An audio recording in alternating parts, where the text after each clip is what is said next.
কাপড়টুকু আমি 2 ভাঁজে 4 পাট করে নিয়েছি হাতা কাটিং করার জন্য। তো এখানে 3 ইঞ্চি পরিমাণ কাপড় দাগ কেটে এটা রেখে দিচ্ছি। এরপর এখান থেকে 5 ইঞ্চি পরিমাণ নিচ্ছি, মানে 5 ইঞ্চি হবে হাতার লম্বা। তো 5 ইঞ্চির ভিতরে আমি 2 ইঞ্চি পরিমাণে দাগ কেটে নিচ্ছি রাউন্ড শেপ দেওয়ার জন্য। এই তো এখানে মহড়া শেপ দিয়ে নিলাম। এরপর এখান থেকে মানে আধা ইঞ্চি 1 ইঞ্চি এরকম যার যতটুকু দরকার নিয়েছি কুচি দিব। আর এখানে আমি 4.5 ইঞ্চি পরিমাণে দাগ কেটে নিচ্ছি। মহড়াটা একটু বেশি রাখছি, কেননা এখানে তো আমি রাবার বসাবো, তারপর কুচি হবে সেজন্য। তো এখান থেকে এভাবে রাউন্ড দিয়ে তারপর দাগ কেটে নিচ্ছি। এখান থেকে কিন্তু কুচি বসাবো, আর কুচির জন্য অবশিষ্ট মানে অতিরিক্ত কাপড়টা নিয়েছি।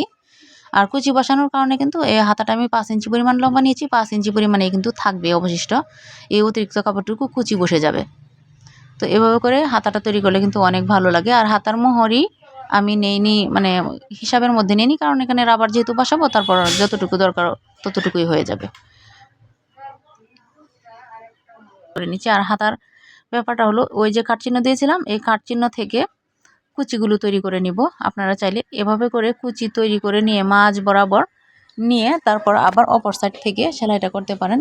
তো প্রথমে মুহুরির যে সাইডটা আছে সেটা কিন্তু দুটো ভাঁজ দিয়ে চিকন করে সেলাই করে নিয়েছি। তো এখন এভাবে করে কুচিগুলো বসিয়ে নিচ্ছি। আপনারা চাইলে কিন্তু 2 সাইডে কুচি দিতে পারেন, অথবা শুধু এক সাইড থেকে কুচিটা বসিয়ে নিতে পারেন। তো দুভাবে আর কি দেখিয়ে দিলাম। চাইলে এভাবেও করতে পারেন, আবার অপর মানে দুটো হাতা আমি দুভাবে সেলাই করে নিয়েছি। আর এই হাতাটা এই যে দেখুন, এখান থেকে একদম এই অপর কাট পর্যন্ত সেলাই করব। এই যে এরকম ভালো লাগে দেখতে। তো এখন 1 ইঞ্চি পরিমাণ উপরে দাগ কেটে নিয়েছি, যাতে করে সেলাইটা সোজা যায় আর কি, আঁকা বাঁকা না হয়। সেজন্য এই দাগের উপরে রাবারটা বসিয়ে নিয়েছি। বসিয়ে নেওয়ার পর সোজাসুজি সেলাই করে নিব। আর ভিডিওটির কোনো অংশ যদি আপনাদের কাছে ভালো লাগে তাহলে কিন্তু সাবস্ক্রাইব করে অল ক্লিক করে নেবেন বেল বাটনে, তাহলেই আমি যখন ভিডিও আপলোড করব তখন এর নোটিফিকেশন আপনাদের কাছে পৌঁছে যাবে। আর ভিডিওটি যদি ভালো লাগে তাহলে আপনাদের কাছের মানুষদেরকে দেখা সুযোগ করে দিতে পারেন শেয়ার করার মাধ্যমে। তো এখন আমি হাতাটা মাঝ বরাবর বসিয়ে তারপর সেলাই করে নিচ্ছি। এতে করে তার মুহুরি থেকে নিচ পর্যন্ত সেলাই করে ঘেরের পাটটা সেলাই করে নিয়েছি।